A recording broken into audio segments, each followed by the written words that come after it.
In this guide, we're going to go back in time and we're going to walk through when I developed this system of reverse note-taking. A quick Google search on reverse note-taking will show that I've kind of come up with the term. However, I did not invent the process. Back when I started computer science grad school at Texas Tech University, I was struggling with one of my algorithm classes. It'd been about a decade since I'd been in a classroom environment, and I was having a difficult time paying attention to the 1.5 hour lectures. During this time, I spent quite a bit of time meeting with and talking with one of the professors there, Dr. Richard Watson. And during one of our meetings, I brought up some of the issues I was having, and his first question to me was based on how was I taking notes for the course.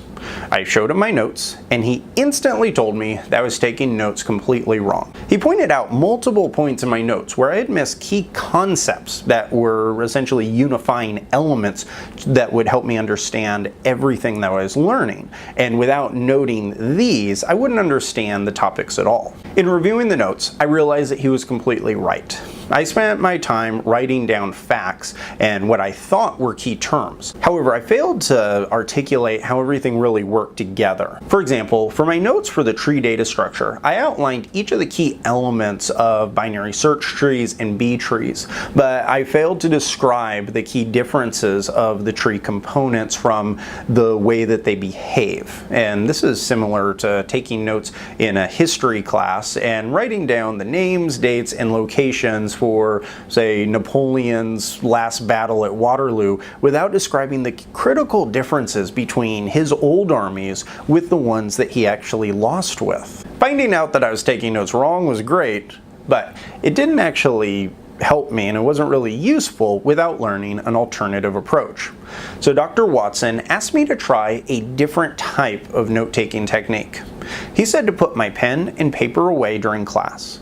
And instead of taking notes, he said to start just paying really close attention to what the professor was saying. He recommended that as soon as the lecture was over, I should find a quiet place and then write down all of the topics that I remembered from the discussion.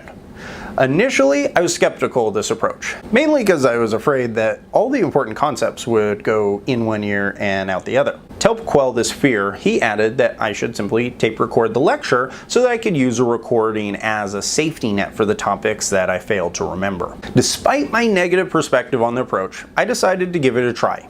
Obviously, my natural note-taking approach wasn't effective, so I didn't really have much to lose. I followed Dr. Watson's advice to the letter, and I was pleasantly surprised to discover that I remembered much more information in using this reverse note-taking approach compared with simply writing down concepts during the lectures. I started following this reverse note-taking process years ago, and I still do it today. Through this time, I've noticed a number of key benefits to this approach. First and foremost, by knowing that I'm going to have to recite back the key components of the lecture afterwards, it really forces me to have an increased level of focus during the lecture. This is really opposite to how I used to take notes. My old way of taking notes many times would actually distract me from the concepts being discussed because I would hear a term I thought was important, spend time writing it down, and by the time I look up, I'll have completely missed the next item that the professor was talking about. Additionally, as a naturally competitive person, I would make a game out of how much I could remember from one lecture to the other one.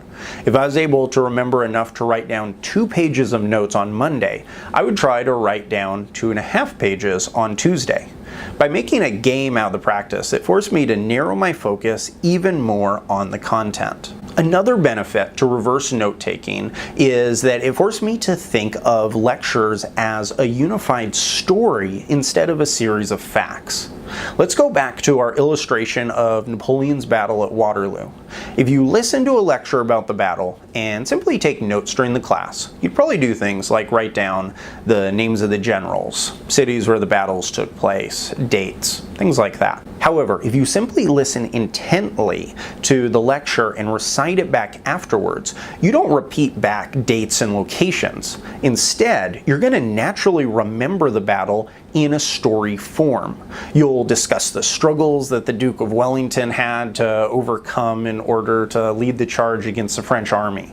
And because it's a story, your retention of the topics is going to be considerably higher than attempting to simply memorize all the facts and figures. If I were to ask you to remember back to a high school history class and compare that with a movie that you saw in high school, would you have a better chance of remembering the names, dates, and facts of the history test or of the movie? If you're like me and pretty much everyone else I know, you're going to remember the movie more, and that's because it has a way of getting into your memory because it's based on a story. So connecting that back to the computer science grad school experience I had, by leveraging this reverse note-taking strategy, I forced myself to think of the topics discussed during the lecture as a story, as opposed to a bunch of theories and math equations. Lastly, this new reverse note-taking approach made it easier to review the lecture material compared with the old style of note-taking that I had.